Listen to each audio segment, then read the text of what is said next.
Hi guys, hope you all are doing great. In today's video, I'm going to show you how you can make the Apple iOS 26 toggle switch. So let's get into it. Hi guys, so before we get into the tutorial, these are the list of things that we're going to make. The off state, the glass effect and the on state. So yeah, let's start. First, I'm going to take the frame and I'm going to set the dimensions to 75. So I'm going to set the width to 75 and height to 30. Now next, I'm going to set the corner radius to 20 and the fill to gray. So I'm going to use the eyedropper tool and just click over here. Now next, I'm going to click on the frame again and apply an auto layout by clicking Shift A.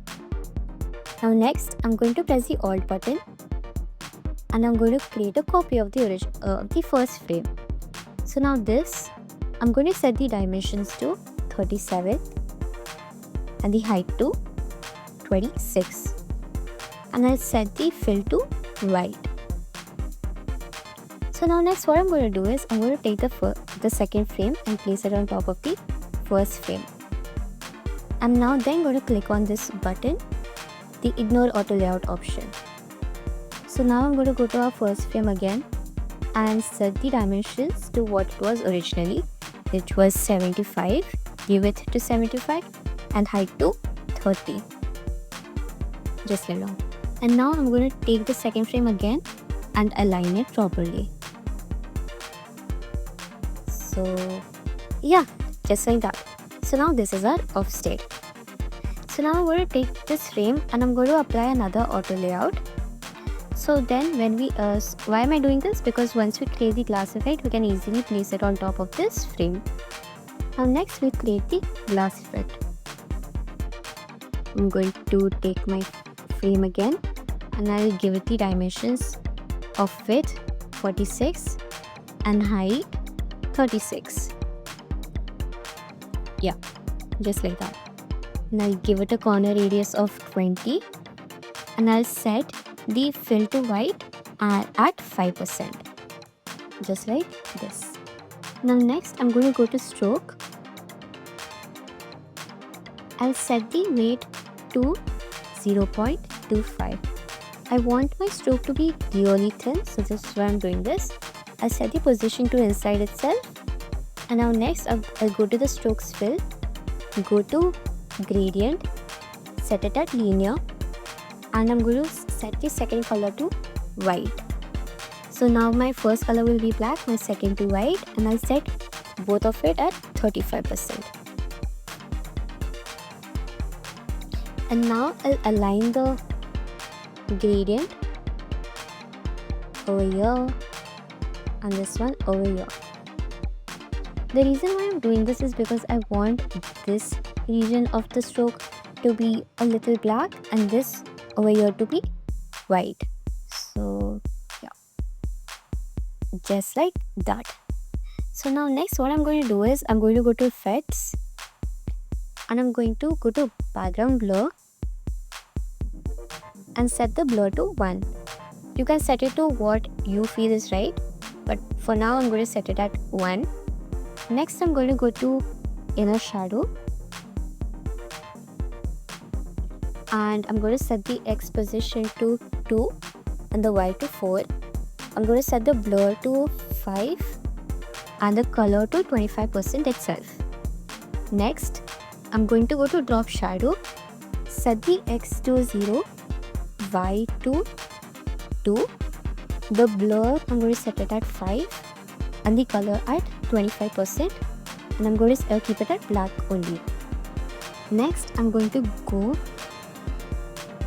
click on inner shadow again.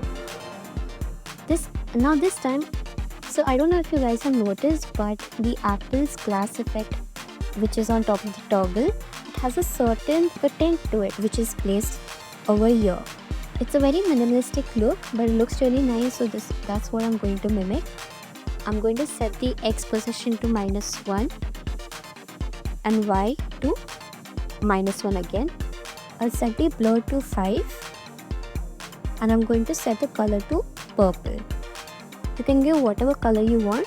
but I'm going to set it at purple because I think it looks nice. So yeah, this is a glass effect. So what is going to happen is I'll create a component of this and I'll just place it on top of this in our second and third variant. So now I'm going to go to prototype.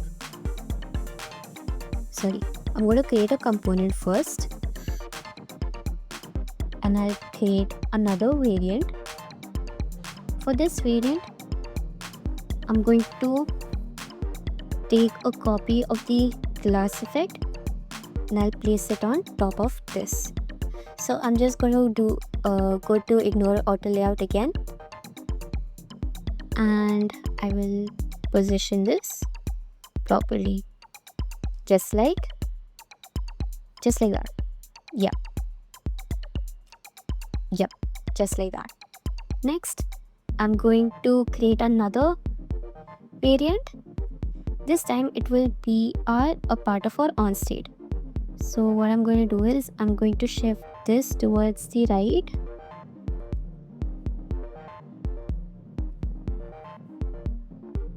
and I'll shift this one also to the right. This will be our on state, just like that. And I'm going to change the background color to green. I'm going to use this green color itself. And now I'm going to create a fourth variant, which will be our on state. So I'm just going to get rid of this glass effect here. So yeah, these are our four variants. Now what I'm going to do is I'm just going to extend this and I'm going to create a copy of this second and third variant. You'll see later why am I doing this. So I'm just going to position this properly, just so that it's easy for me to prototype. So now I'm going to go to my prototype options. I'm going to take a first variant and I'm going to attach it to our second variant over here. So now I'm going to set the trigger to on click itself, the animation to smart animate, the curve to ease out, and duration to 150 millisecond. Next, I'm going to attach the second variant to our third variant.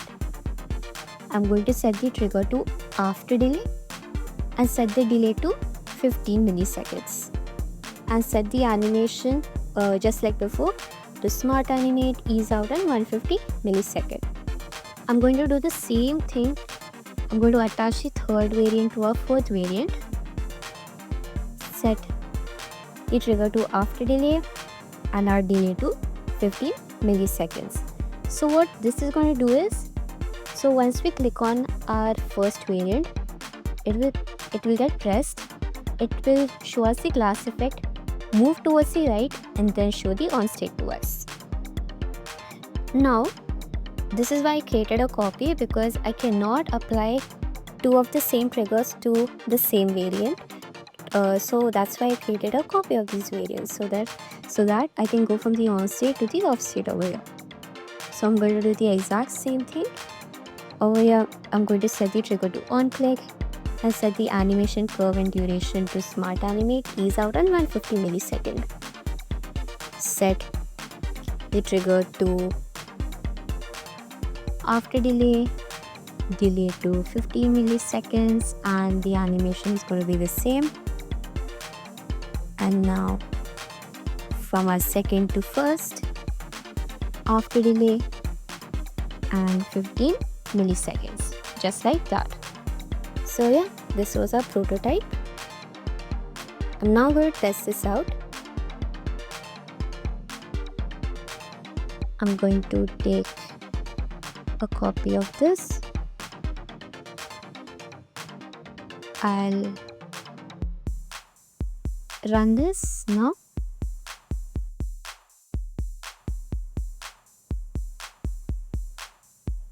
So yeah, I'm just now going to press here.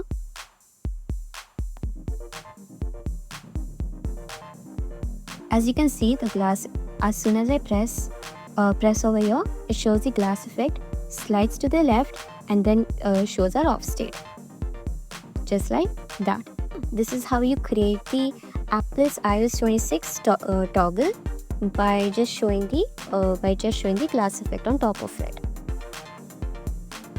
So hope you guys really liked this video and understood how to make the Apple's iOS 26 toggle switch, and also hope you guys understood how to create the glass effect. Before ending this video, I want to tell you guys that I personally believe that the Glassmorphism effect is completely subjective in terms of the shape of the element and the size of the element. Personally, I just want you guys to take whatever I did here as a reference and also experiment and figure out what works for you best, because if you change the dimensions or if you take a different shape, it's going to look different. Hence, this is why I want you guys to experiment a lot and figure out what works best for you. So yeah, thank you so much again, and hope you guys really liked the video. Don't forget to like and subscribe. Thank you.